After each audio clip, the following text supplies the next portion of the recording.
Welcome to Coruzant Technologies, home of the Digital Executive Podcast. Welcome to the Digital Executive. Today's guest is Tim Kravchunovsky. Tim Kravchunovsky has extensive experience as a network engineer, having held positions at the World Bank, Comcast, and Chemonics International.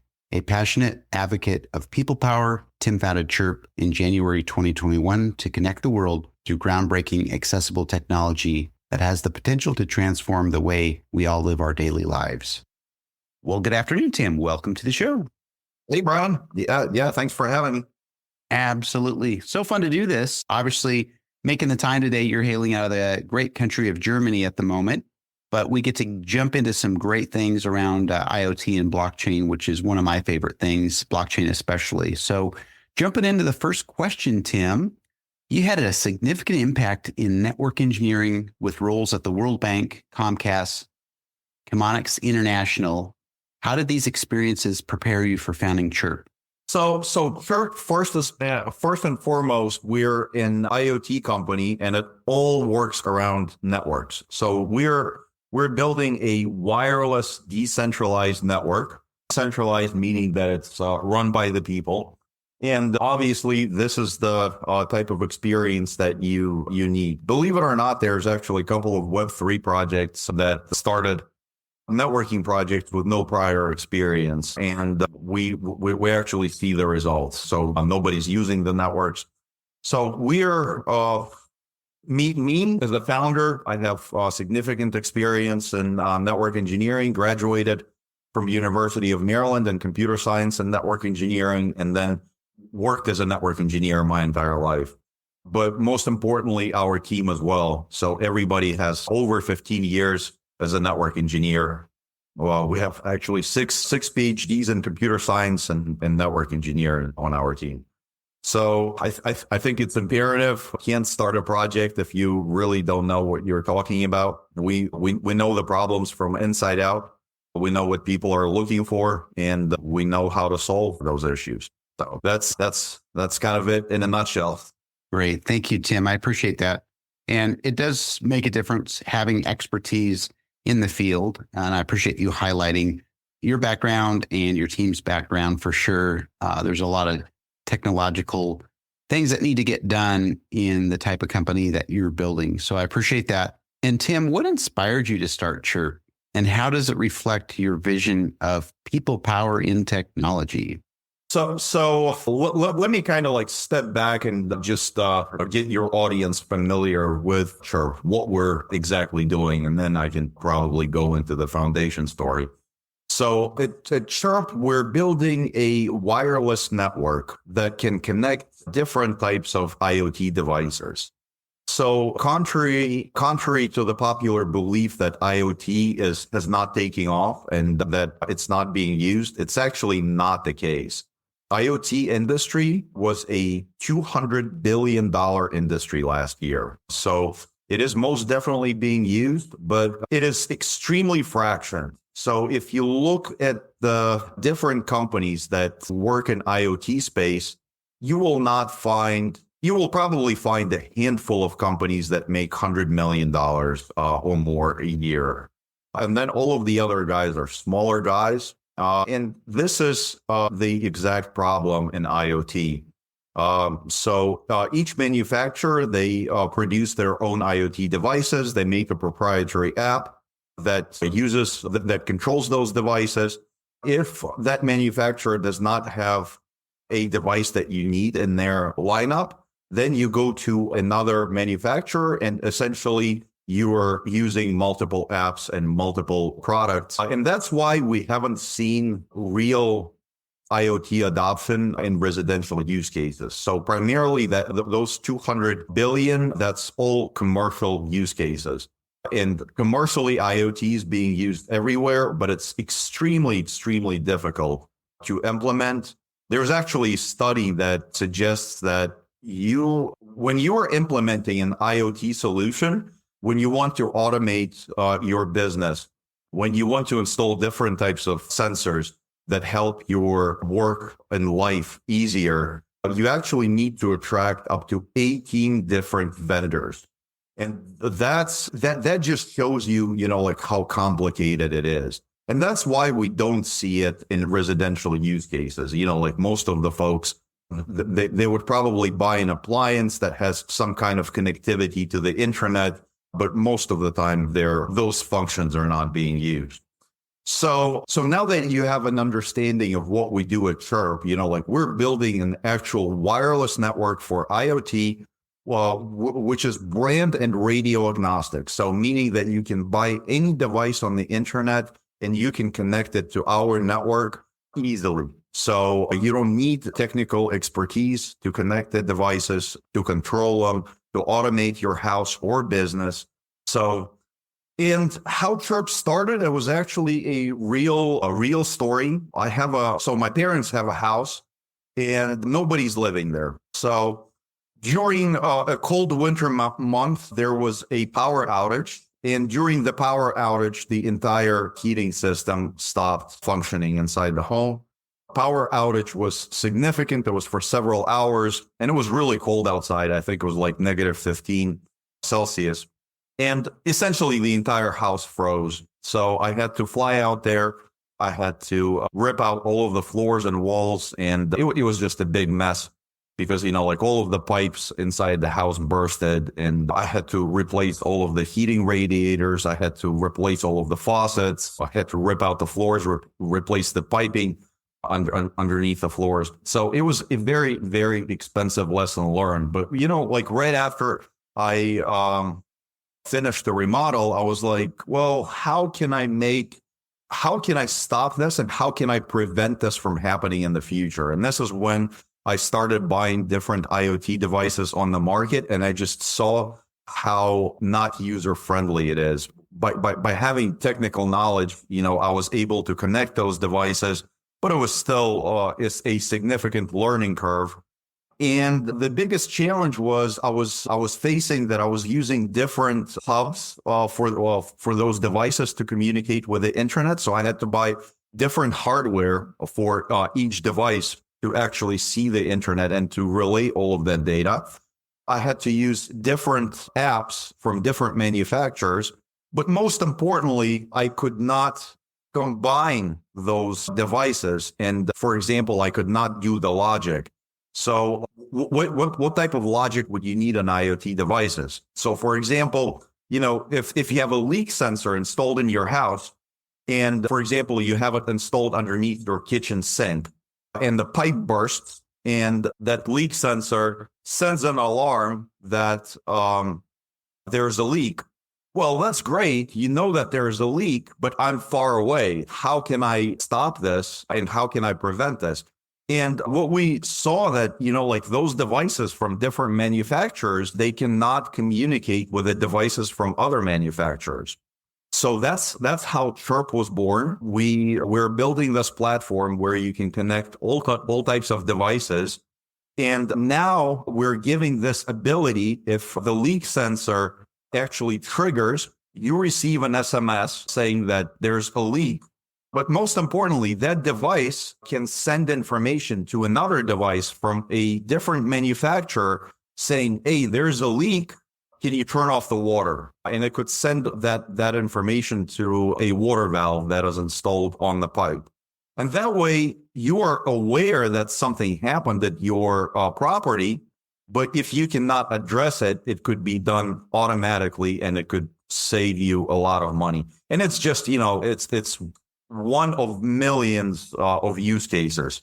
But this is probably something that anybody could understand and probably somebody could most definitely relate to. So for example, like if you have Airbnb property, you were renting it out. Some folks have Airbnb properties far away. I actually have a friend who lives in DC area and he has Airbnb property in South Carolina. So if anything happens to his property, it's not going to be an immediate solution. So it's about 7 hours drive, I think. So in here, you can automate, you can easily control all of the devices on remote properties. And our network is an outdoor network. So essentially, the antennas, they provide long range coverage for IoT devices.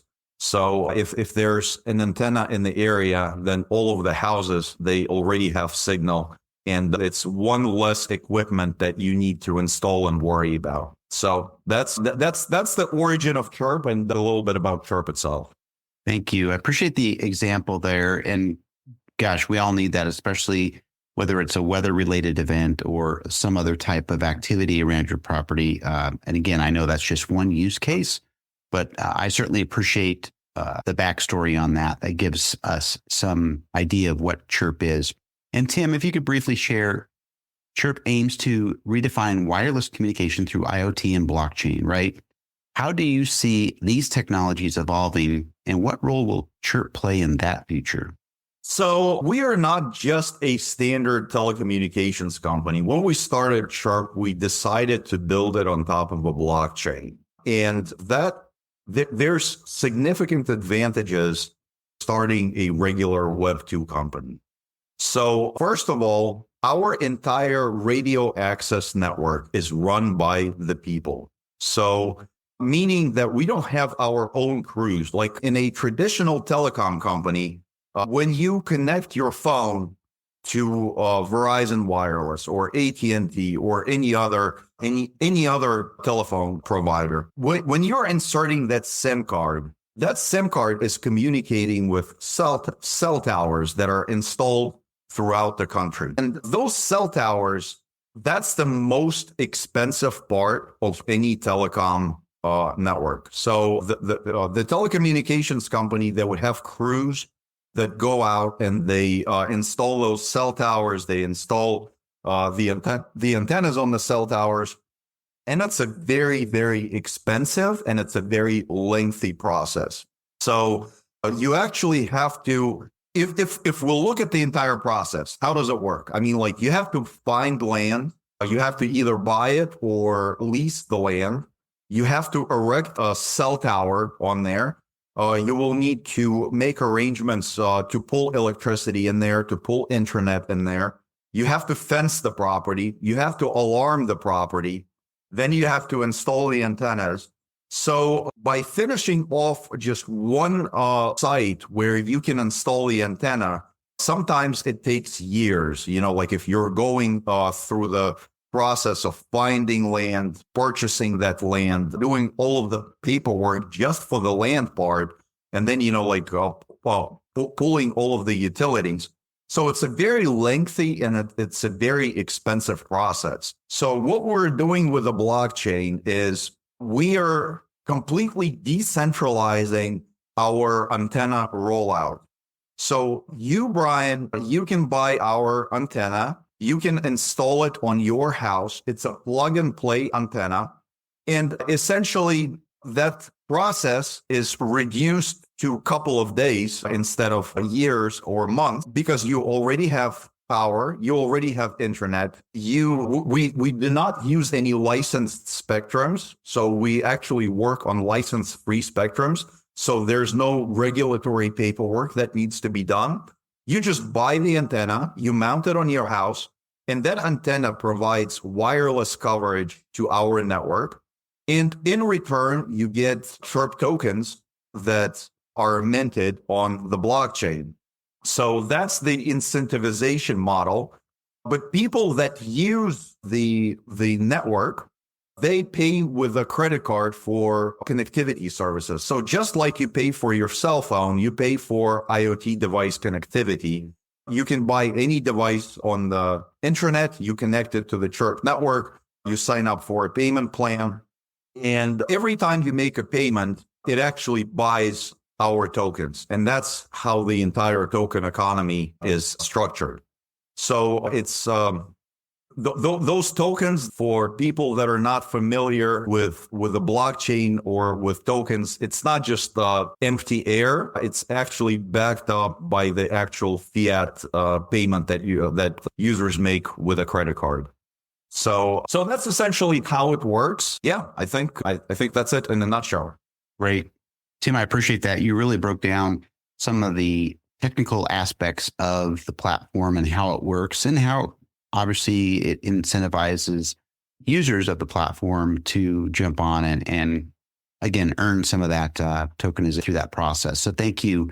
And Tim, last question of the day, if you could briefly share with Chirp set to launch its testnet and mainnet, what immediate impacts on IoT connectivity and user interaction do you anticipate?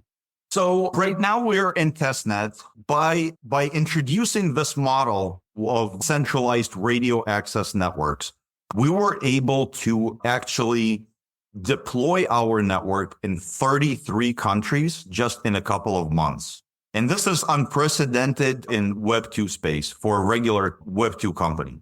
I mean, like, if you think about it, how come you don't see those telecommunications companies operating in multiple countries? It's because, the entire process and how that business is structured, you need to have so many people around the country installing those cell towers, installing those antennas. It is extremely labor intensive. So that's why you typically don't see telecommunications companies operating in multiple countries. They focus on one country, sometimes even on certain states or coastlines.